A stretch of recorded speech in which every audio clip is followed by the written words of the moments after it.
As a scripture lesson this morning, I chose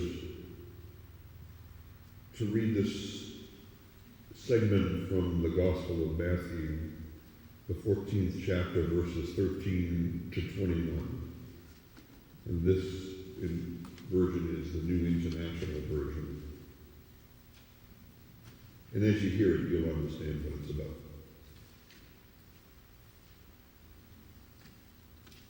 When Jesus heard what had happened, and this is picking up from a story that obviously preceded, he withdrew by boat privately to a solitary place. Hearing of this, the crowds followed him on foot from the towns. When Jesus landed and saw a large crowd, he had compassion on them and healed their sick. As evening approached, the disciples came to him and said, "This is a remote place, and it's already getting late. Send the crowds away so they can go to the villages and buy themselves some food." Jesus replied, "They do not need to go away.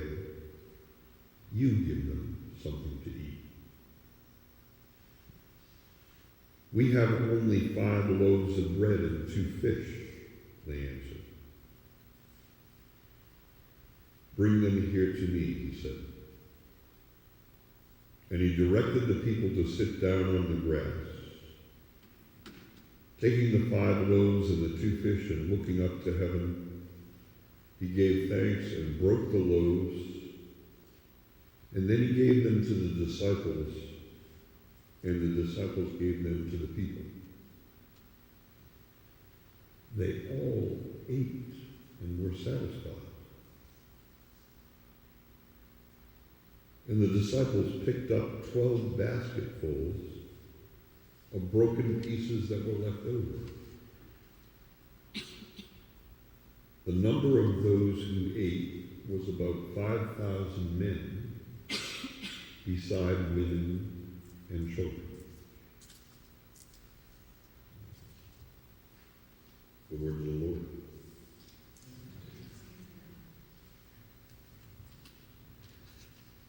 And now, is this a fish story, do you think?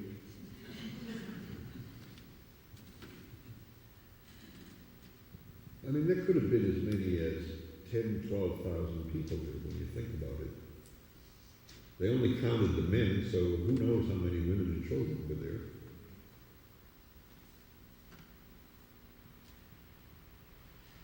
How did Jesus do this? I bet you have some quiet little answers that you have thought about over the years when challenged with this story. You know, the simplest might be that by doing what he did, he excited the generosity of people who were stuffing stuff into their clothing and not willing to share it, to share it. Give something of themselves to others. If that was the case, it was ultimately successful. There were 12 baskets full left over. If it was more than that, and somehow Jesus made that bread and those fish multiply themselves to feed the people, we know from this story, and there's another story similar to it of 10,000 men. Those people were fed and satisfied. Here they were out in a remote location. And you know, remote locations in those days were different than remote locations in our day.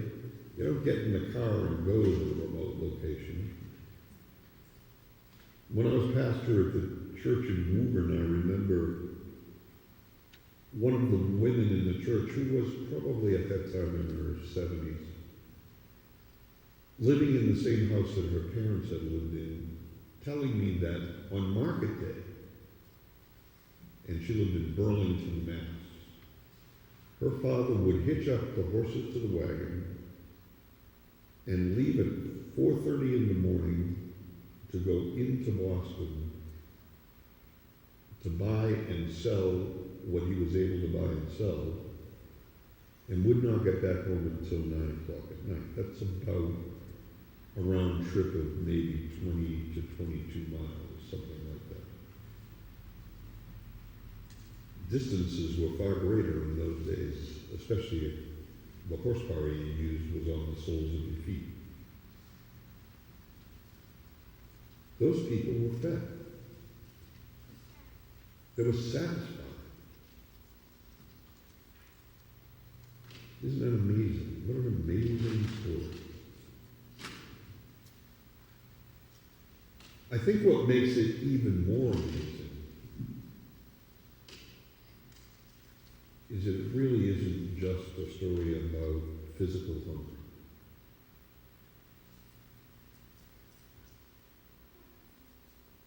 Because those people were there in the first place, not because they wanted a banquet, but because they needed to be fed as human beings. They were looking for answers to the questions. What does it mean to be human? What does it really mean to be alive? What do I have to be human? Those of you that took basic psychology in college or managed to have it thrown at you somewhere along the way, there is a psychologist, well-known, named Abraham Maslow, who talked about stages of need and readiness for certain kinds of things in our lives. What Maslow offered was the concept that if you were just starting out and you needed to put your efforts into food, shelter, clothing, basic things, that was really all you could focus your attention on. There wasn't a lot of time left over to focus on asking the question, well, how can I really be human? You were talking about how can I stay warm, how can I stay sheltered, how can I get enough food? The second stage is when you get a little better than that. And you begin to think about enhancing what you have. You buy a better house, better clothes, maybe a little better food. You do things a little bit differently. Things are a little bit better. And then the third stage is, according to Maslow, when you have all of that and you finally have the luxury of time to ask the question, what do I need to be human? And we begin to think about what kinds of things we need to do to be human. I suspect that Maslow's theory is a little bit off kilter in these days. And the reason is that life has changed. You know, it used to be that you went to work, you worked for a company for a long period of time. When you got into your 50s and 60s, you got your greatest amount of pay. You were well taken care of. You retired with good benefits, and you had time. Now you can be vice president of a company on Tuesday, and on Thursday, be wondering where your next paycheck is coming from. Businesses have changed in the way they deal with people. And those who were treasured in the past aren't treasured so much anymore. Those who were counted on to produce are seen as little blocks that get moved on a pegboard. People are sometimes devalued, isn't that true? Some companies, some very rich companies, manufacture a work environment that lets people work 24 hours a week, because if you work 1 hour more, they'd have to pay you benefits. We live in a different world. So asking the question, when you're living in a world that's somewhat topsy-turvy, what do I need to be human, is hard. Isn't that true? I mean, there is no predictable place where you will be able to ask that question. When I finally earn $500 a week, I'll be able to sit back and ask the question.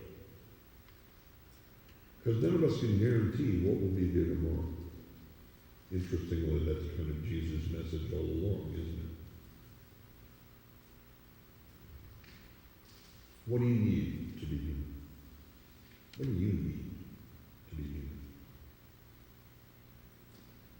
The people who do the ads and the show this morning about iPhones and covers for your iPhones obviously understood that you could not really be human effectively at all unless you had an iPhone. And you could not really be human at all unless you had the right cover for the iPhone. I try not to do this, but it keeps coming back to me, and I like it, so I say it again and again. There are so many of us who think that life is a game, a contest. And the one who wins is the one who, when they die, has the garage stuffed full with stuff. Isn't that true? We all know the parable of the person who builds new silos to store his wheat, thinking he's got it made, and he dies.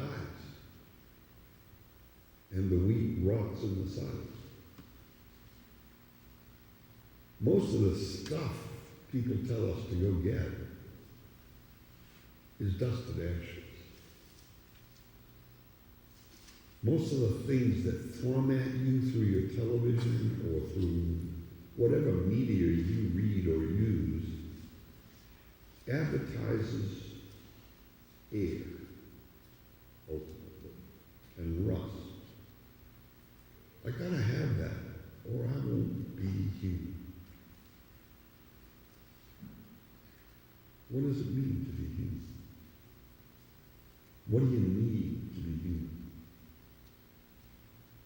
People came to Jesus because they saw in him and heard in his words some incredible answers.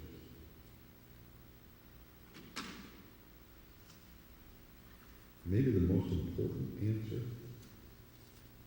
was that simple message: you are treasured in God's eyes. You. And if you're treasured,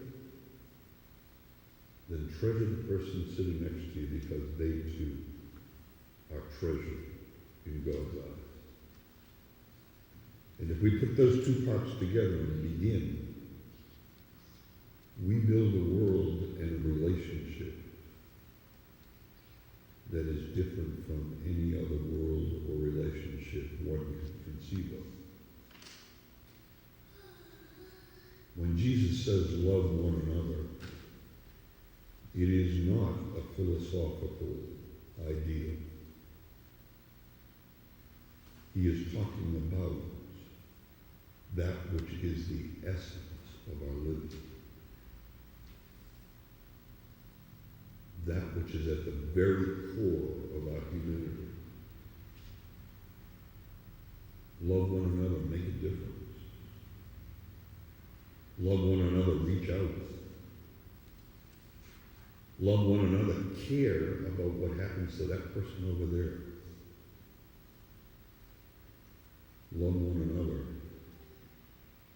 See in the eyes of that person at that table, at that hands across the table meal, someone who desperately needed that moment, that opportunity, that time.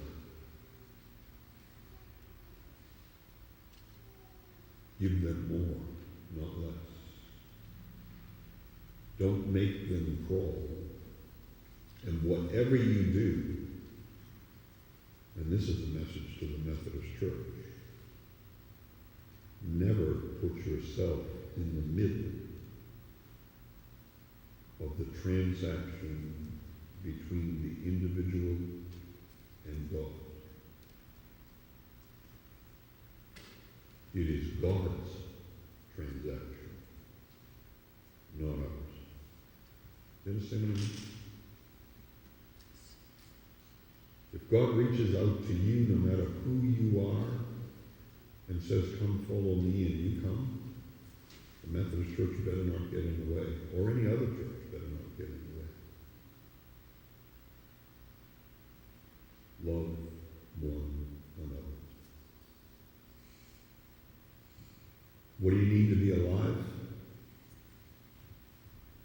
I don't think it's another infomercial, and I don't think it's another ad, and I don't really think it's a trip to Walmart unless you're out of food. I think it may be those moments when we gather together as people of faith and struggle with each other to help each other be alive. God bless us as we do that. God bless us.